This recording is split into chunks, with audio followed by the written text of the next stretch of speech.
과거부터 현재까지 세상에는 말로 표현할 수 없는 많은 일들이 있습니다. 그런 일들을 우리는 흔히 기적이라고 말을 합니다. 우리들의 주변에서도 한 번쯤은 들어봤을 만한 그런 기적적인 이야기들이 우리의 삶에 일어나기도 했고 또 일어나기를 바랄 때가 있습니다. 그러다 보면 간혹 성경에 나와 있는 이 기적적인 이야기들이 더 눈에 들어오곤 합니다. 오늘 함께 읽은 본문은 그런 의미에서 많은 분들이 많이 읽었고 또한 이러한 기적이 우리에게 일어나기를 바라고 있습니다. 12년 동안 혈루증을 앓아온 여인이 예수님의 옷자락을 만지고 치료된 기적은 질병을 가지고 오랫동안 힘겨운 싸움을 하고 있는 많은 이들에게 한 줄기 빛과 같은 이야기 같기도 합니다. 오늘 특별히 저는 이 본문을 통하여 세 가지의 바라봄에 대한 이야기를 해보려고 합니다. 그리고 그 바라봄을 통해 과연 나는 또는 우리는 바라봐야 할 것이 무엇인가를 생각해 보고자 합니다. 먼저 첫 번째 바라봄은 혈루병을 앓고 있는 여인의 바라봄입니다. 그녀는 12년 동안 혈루병이라고 하는 병을 앓았습니다. 혈루병은 오늘날의 말로 만성 자궁출혈이라고 하는 병입니다.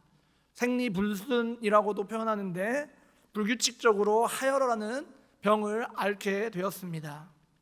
성경에서는 특별히 여성들이 정기적으로 하는 월경도 부정하다고 말하고 있는데 불규칙적인 출혈이 몸에 계속 일어난다는 것은 그 여인이 꽤나 부정한 상태다라고 말할 수 있습니다. 그런데 오늘 보는 이 여인은 불규칙적인 하혈을 하게 되는 그 병이 특별히 심한 빈혈 상태와 불임이라는 것을 의미하고 있습니다. 고대 시대에 아이를 갖지 못한다라는 것은 끔찍한 형벌 중에 하나였습니다. 또한 이러한 병을 갖는다는 것은 그 여인이 지금 죄인이다라는 의미이기도 합니다. 이 여인은 이 문제, 특별히 자신의 죄의 문제를 해결하기 위해 여러 의사들을 만났습니다. 그 의사들로 하여금 많은 고통도 당했고 자신이 가지고 있던 수많은 재물을 탕진했습니다. 그 시간이 무려 12년이라고 합니다. 오늘날에는 장기 입원하는 환자나 또는 희귀질환자들에게 국가적으로 지원을 해주지만 당시에 그런 지원은 당연히 생각하기란 어려운 일입니다. 12년이라는 시간을 생각해 보았을 때 그 여인은 굉장한 부자였고 또 그 12년 동안 치료를 할 수 있는 어떤 재물의 상황도 있었을 것입니다. 그러나 그 12년 동안 그녀의 병은 낫지 못했고 오히려 악화되었습니다. 그녀는 모든 것을 잃어갔습니다. 특별히 사람도 잃었습니다. 당시 유대인들은 죄인을 함께 살아가지 않았습니다.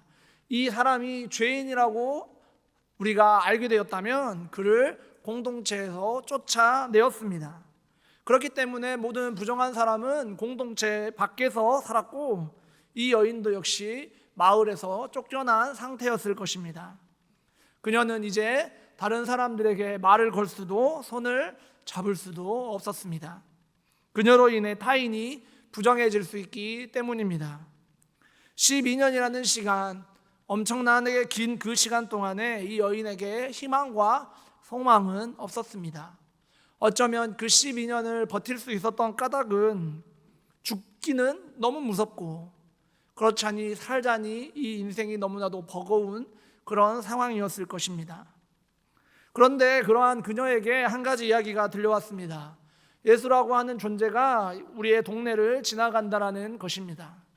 이 예수는 병자를 낫게 한다는 이야기가 흘러나옵니다. 아마 이 여인은 고민했을 것입니다. 헛된 희망은 아닐까? 수많은 이들이 모일 것이고 자신의 병을 낫게 해달라고 요청할 것인데 과연 내가 그중 하나가 될 수 있을까? 어쩌면 그러한 확신을 갖지 못한 채 예수 그리스도가 움직인다라는 그 장소에 갔을지 모릅니다. 길 한쪽에는 예수님과 그분을 따르는 이들이 나타났고 어디론가 황급히 움직이고 있었습니다. 그리고 그가 생각했던 것처럼 많은 이들이 함께 이동하고 있었습니다. 그 이동하는 사람 중에 한 명은 동네의 유지이며 회당장인 야이로였습니다. 회당장 야이로는 그 당시에 굉장한 힘을 가지고 있는 사람이었습니다. 그 사람이 예수님과 함께 이동하고 있는 그때에 자신이 그를 막을 수는 없었을 것입니다. 감히 옆으로 간다는 것은 불가능한 일입니다. 맹인도 소리쳤다 하고 문둥병자도 외쳤다 하지만 여인은 좀채 입을 떼지 않습니다. 그러나 여인은 포기하지 않았습니다. 오직 예수 그리스도만 보았습니다. 그녀가 바라본 것은 그 많고 많은 사람 중 한 명 예수 그리스도였습니다. 그녀는 수많은 인파를 뚫고 다른 사람들의 시선을 보지 않고 오직 예수 그리스도를 향해 달려갑니다. 그리고 그녀는 소매 끝에 있는 술을 만졌습니다. 손에만 닿아도 자신이 병에 나을 것이라고 하는 믿음이 있었기 때문입니다. 그녀는 그렇게 예수 그리스도를 바라봄으로 구원을 얻게 되었습니다. 두 번째 바라봄은 제자의 바라봄입니다. 예수 그리스도와 제자들은 회당장 야이로와 함께 그의 딸의 병을 치료하기 위해 급한 발걸음을 향해 가고 있었습니다. 그런데 예수님은 발을 멈추고 좀채 움직이지 않습니다. 제자들은 아마 크게 당황했을 것입니다. 그런데 그런 상황에서 예수님은 누가 내 옷에 손을 대었느냐고 질문하십니다. 제자들은 이해가 가지 않았을 것입니다. 이미 24절에 수많은 인파가 예수 그리스도와 함께 있어 밀어댔다라고 이야기하고 있습니다. 밀어댄 사람이 한두 명이 아닌데 누가 내 옷에 손을 대었냐 말하시니 좀채 이해가 가지 않았을 것입니다. 제자들은 갑자기 자리에 멈춘 예수 그리스도에게 발걸음을 재촉했을 것입니다. 왜냐하면 그와 함께 길을 떠나고 있는 자가 바로 회당장 야이로이기 때문입니다. 오늘 함께 읽지는 않았지만 35절 이후에는 이 야이로의 딸이 죽었다라고 표현합니다. 다시 말하면 그만큼 급박한 상황이었습니다. 그런데 예수 그리스도는 그는 움직이지 않았습니다. 제자들은 너무나도 당황했습니다. 야이로는 유력한 종교 지도자였고 그에게 점수를 딴다면 아마 이 유대 사회에서 비난받고 있는 예수님의 평판이 달라질 수 있기 때문입니다. 그런데 예수님은 말도 안 되는 이유로 수많은 사람이 밀어대고 있는데 누가 내 옷에 손을 대었냐고 자꾸 질문하십니다. 제자들은 예수님이 지금 뭘 이야기하고 있는지 어떤 상황에 있는지 전혀 관심조차 없고 그에게는 오직 야이로만 보였습니다. 그들은 대체 누가 예수님의 옷에 손을 댔는지 관심이 없었습니다.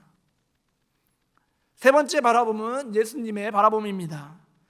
예수님은 수많은 인파 중에 자신이 간절함을 갖고 자기만을 바라보고 있는 그녀를 알아챘습니다. 그리고 그 자리에 서서 그녀를 바라봅니다.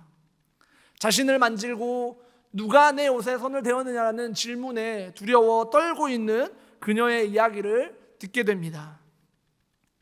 제가 당신의 몸에 손을 대었습니다. 죄인으로서 유대인 남성의 옷에 손을 대는 것은 부정하고 불결한 일이지만은 간절한 마음으로 간절한 믿음으로 당신의 옷에 손을 대었습니다. 그러자 예수님께서는 그녀에게 말씀하십니다. 34절의 말씀입니다. 제가 세 번역으로 읽어드리겠습니다.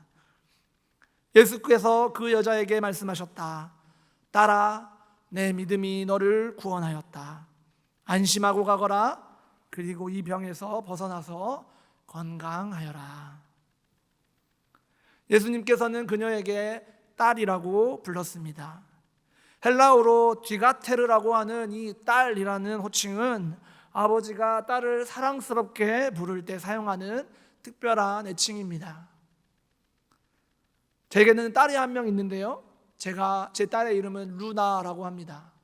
제가 루나야 라고 부르는 것과 김루나라고 부르는 것은 차이가 있습니다. 여러분들은 안 그러시나요? 자녀에게 성을 붙여 말하는 건 뭔 일이 일어났다는 이야기죠.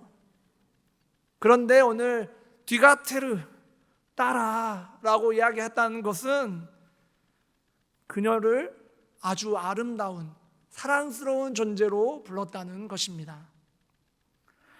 그녀가 아픈 이후로는 그녀에게 디가테르 딸이라고 불러주는 사람이 이제까지 없었을 것입니다. 무려 12년 동안 자신에게 이러한 이야기를 해준 사람이 없었던 것입니다. 그런데 예수님은 오늘 처음 본 그녀에게 이렇게 말씀하십니다. 따라. 연속해서 주님께서는 말씀하십니다. 내 믿음이 너를 구원하였다. 12년 동안 죽을 것만 같은 시간에서 초라해져 버린 여인이 쥐어짜낸 그 초라한 그 믿음을 주님께서는 칭찬하셨습니다. 깨어질 대로 깨어져 버린 그녀의 마음을 돌보셨습니다. 또 말씀하셨습니다. 안심하고 가거라. 그리고 이 병에서 벗어나서 건강하여라.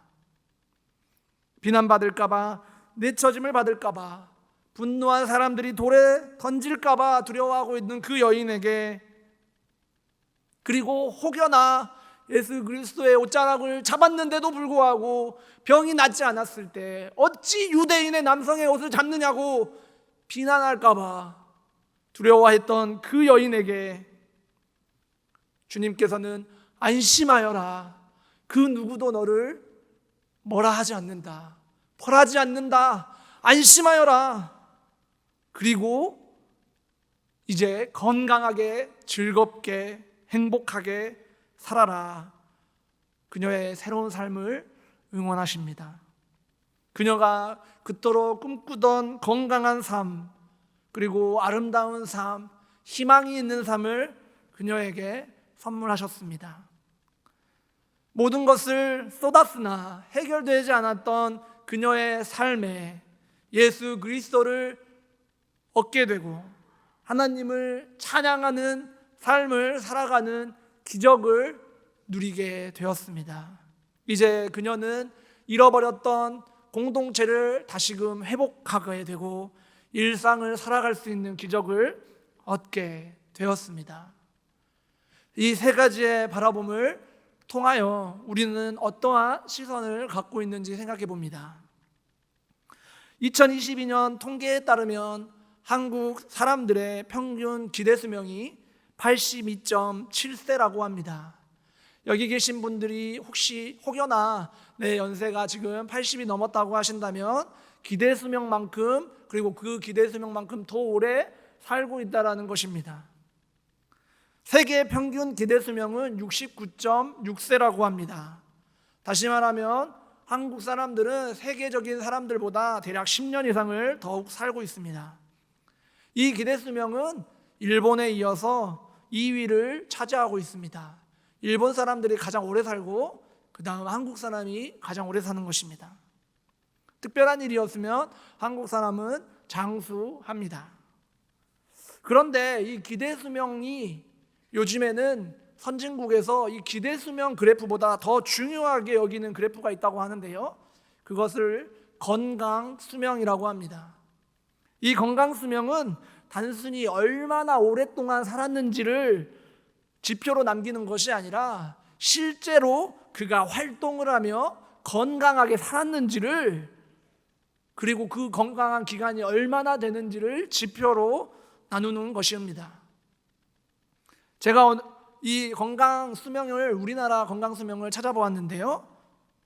건강 수명이 65세였습니다. 다시 말하면 기대 수명이 83세인데 건강 수명이 65세라는 이야기는 대략 18년 동안이라는 시간을 아름아름 앓다가 아파가지고 요양병원도 가고 병원 다니다가 죽음을 맞이한다는 것입니다. 하루 이틀도 아니고 무려 18년 동안입니다. 이 통계를 시작한 연도가 2014년부터 우리나라의 건강지표를 확인했는데요. 통계를 낸 이후로 단 한 번도 이 건강수명이 늘은 적은 없습니다. 많은 이들이 오랫동안 아파서 앓다가 죽는다는 것입니다.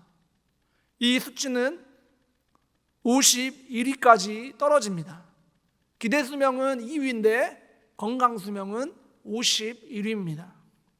많은 이들이 시름시름 앓다가 죽습니다.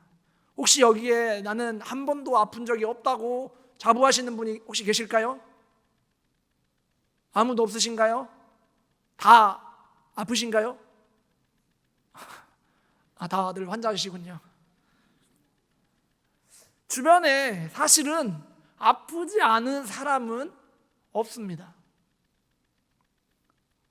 정신적으로, 육체적으로 고통을 당하고 있는 사람들이 너무나도 많습니다. 특별히 이 한국 사회는 더욱더 그렇습니다. 그러니까 노년을 왜 준비해요? 요양병원 들어갈 돈을 준비하는 거예요. 여러분들이 그렇다는 건 아닙니다. 한국 사회가 그렇게 만들어가고 있어요.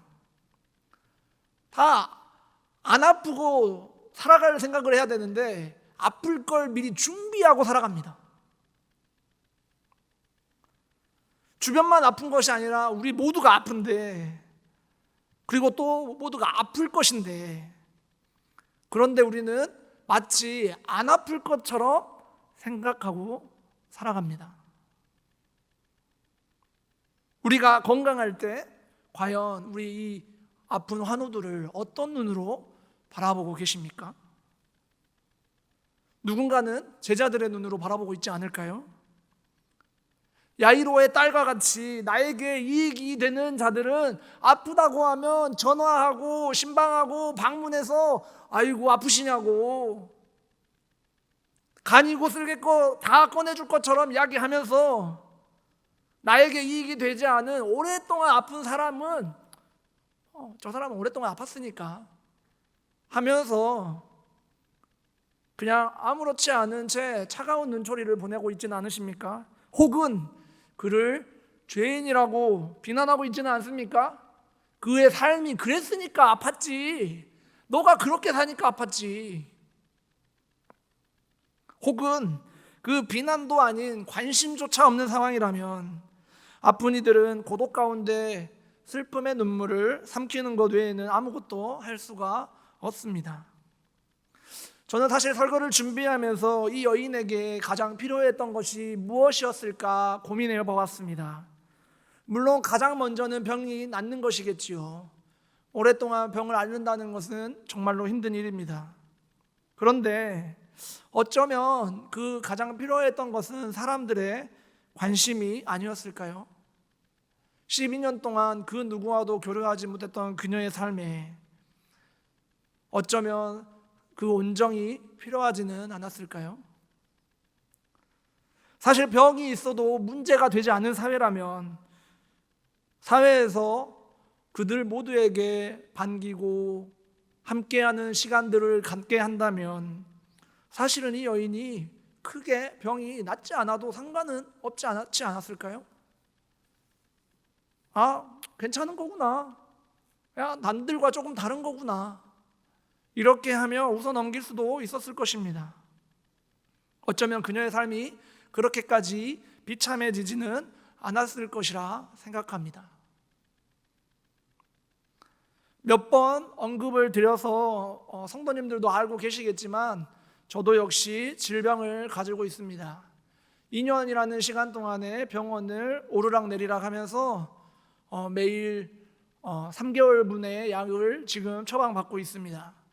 한번 약을 제가 살 때마다 대략 10몇만 원씩 나가더라고요. 이게 건강보험이랑 다 적용을 받는데도 불구하고 이 비급여로 항목이 되는 병이기 때문에, 약이 있기 때문에 그 정도의 비용이 들어갑니다. 처음에는 이 병을 있다고 인지했을 때 많은 사람들이 당연히 병이 있다라는 이야기를 듣게 되면 혼란을 겪게 됩니다. 그런데 저에게 그 걱정되는 것들 중에 하나가 사역을 계속 할 수 있을까 하는 고민이었습니다. 아프다는 사람을 사실 사역자로 써주는 교회가 그렇게 많지 않습니다. 그리고 특별히 그러한 이야기들, 제가 좀 몸이 안 좋습니다 라는 이야기를 하면 사실 사람들의 시선들도 고민이었습니다. 그래도 목사인데 하나님이 사랑하는 자녀라는데 왜 아프시지? 라는 이야기를 사실 들을까 봐 두려웠습니다. 그래서 병을 앓리는 것이 사실은 꺼려졌습니다. 비단 저뿐만이 아니라 병을 가지고 있는 모든 분들이 아마 자신들의 병을 앓리는 것을 굉장히 꺼려하실 것입니다. 제 주변에 굉장히 아픈 분이 한 분 계시는데, 한 분은 아니고 많이 좀 있죠. 그런데 이 아픈 분들이 다른 사람들에게 좀 알리고 싶다라고 이야기하면 절대 싫어합니다. 말하고 싶지 않아요. 긁어부스럼이라고 내가 왜 그 사람에게 먼저 알려줘야 되는지를 이해하지 못합니다. 죽었으면 죽었지 그 사람에게 죽기 전까지 말하고 싶진 않다. 그러면서 의도치 않게 스스로를 그렇게 고립시켜 나갑니다. 아니, 어쩌면 의도하고 그런 것일 수도 있습니다. 사회는 나와 다른 몸을 가진 사람을 환대하지 아니하고 밀어내고 있기 때문입니다. 나도 모르게 스스로를 밀어내고 우리 주변 사람을 밀어내고 공동체를 밀어내곤 합니다. 처방전 없음이라고 하는 책을 쓴 청년의사 홍종원 대표의사는 건강의 집이라고 하는 최초의 방문진료 전문 의원을 설립했습니다. 찾아가는 방문진료를 시작했는데, 재밌는 것은 말이 설립이지 이 건물을, 이 병원을 설립하려고 설립한 게 아니었어요. 그냥 공간을 구하고 거기에서 사람들을 만나다가 병을 치료하다 보니 그곳이 의원이 되었습니다. 사실 그가 돈을 벌기 위해서라면 방문 진료를 할 것이 아니라 돈 있는 사람 혹은 돈을 낼 수 있는 사람들이 병원에 찾아올 때에 의료기관에서 일을 시작했으면 됩니다. 그러나 그는 오래 만나봤자 1분 남짓밖에 안 되는 그 시간 동안에 그 만남을 통하여 처방전을 내려준들 환자들이 도움이 되겠느냐라는 질문이 생각이 되었고, 어떻게 하면 그 환자들을 도울 수 있을지 고민하게 되었습니다. 그래서 그는 단순히 처방전을 주는 것이 환자를 돕는 것이 아니라 그들과 함께 사는 것이 그들을 돕는 것이라고 생각하게 되었습니다. 그는 더 이상 처방전을 내려주지 않고 발로 뛰어다닙니다. 사람들을 만나러 다닙니다. 그는 한 사람이 건강하게 살려면 건강한 사회적 관계와 건강한 공동체가 필요하다고 말했습니다. 그리고 모든 사람은 돌봄이 필요하다라고 말합니다. 환자에게는 약이 아니라 사람이 필요하다. 그의 책 처방전 없음에서는 이렇게 이야기합니다. 지금껏 돌보는 일은 하찮은 것으로 치부되거나 다른 경제활동을 위한 희생 정도로 간주하던 것이 사실입니다. 하지만 인간이란 존재는 돌보는 이 없이는 존재할 수 없습니다. 꼭 혈연이나 혼인을 통해 연결되는 관계가 아니더라도 바로 곁에서 돌보는 이는 인간 생존에 필수적입니다. 그러고 보면 저출산, 고령화 위기란 진단은 틀렸습니다. 정확한 진단은 돌봄의 위기입니다. 그는 지금도 고독생, 혼자서 살아가는 삶을 살아가는 사람들에게 공동생, 함께 살아가는 생을 살아가는 그 삶으로 확장하기 위해 노력하고 있습니다. 혈루병에 걸린 여인은 12년 동안 단절과 좌절, 고통 속에서 몸부림치던 삶을 살았습니다. 자신의 가진 모든 것을 쏟아부어도 아무런 변화도 느끼지 못했고, 자신을 돌보아 주는 사람 하나 없는 그러한 망가진 삶, 버려진 삶을 살았습니다. 그러나 예수 그리스도의 치료하심과 따뜻한 사람, 돌보심이 그녀의 삶을 새롭게 만들었습니다. 차별과 고통의 삶에서 희망을 바라보게 하십니다.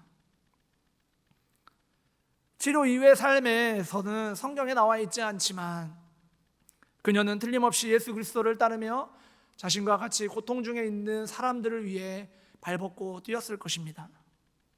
이제 그녀의 눈은 예수 그리스도의 눈을 가지고 살아갔을 것입니다. 나를 따뜻한 눈빛으로, 따뜻한 목소리로 부르시는 주님께서 이제 우리들에게 말씀하고 계십니다. 혈루병에 걸린 여인처럼 고통 중에 몸부림치고 있는 우리를 주님께서는 만나 주셨습니다. 그래서 우리는 죄인이라 고백하고 하나님의 나라를 위하여 살아가고 있습니다. 그리고 그런 우리들을 주님께서는 이제 보내십니다. 그들과 같은 처지, 우리와 같은 처지에 살아가고 있는 이들에게 가라 명령하십니다. 우리는 이제 예수 그리스도의 마음을 품고 증인된 삶을 살아가야 할 것입니다. 제자들은 그렇게 하지 못했습니다. 주변을 살필 여유도, 그들을 보살필 마음도 없었습니다.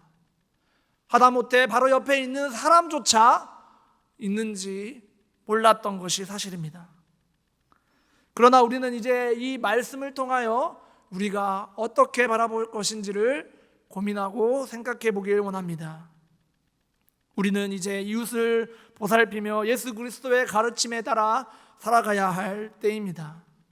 옆에 분들을 한번 보시고 그 옆에 분들의 이름과 그 사람의 상황을 혹시 알고 계시는지 한번 보시길 바랍니다. 저 말고요. 옆에 분들을 한번 봐보시길 원합니다. 그분들의 이름과 상황들을 내가 알고 있는지, 관심이 있는지, 관심이 있으십니까? 우리의 공동체는 어떠한 공동체입니까? 고독생을 지향하는 공동체입니까? 공동생을 지향하는 공동체입니까? 함께하는 공동체가 되길 원합니다. 우리 매일 고백하는 것이 있습니다. 바로 사도신경입니다. 사도신경에서는 우리에게 성도의 교제가 있다 말합니다. 그러한 성도의 교제가 살아 숨쉬는 우리 신앙 공동체가 되길 원합니다. 그래서 아픈 이들이 없는 세상은 없지만은 그들 모두가 아픔에 매몰되어 눈물 흘리는 그러한 공동체가 아니라 그 아픔이 있지만은 그러나 그것이 흠으로 여기는 것이 아니라 이 모든 것을 보살필 수 있는 그러한 공동체가 되기를 희망합니다. 한 아이를 키우기 위해서는 한 마을이 필요하다라는 이야기가 있습니다. 그러나 저는 이것이 한 아이에게만 해당되는 이야기는 아니라고 생각합니다. 한 사람은 한 마을이 필요합니다. 기도하겠습니다.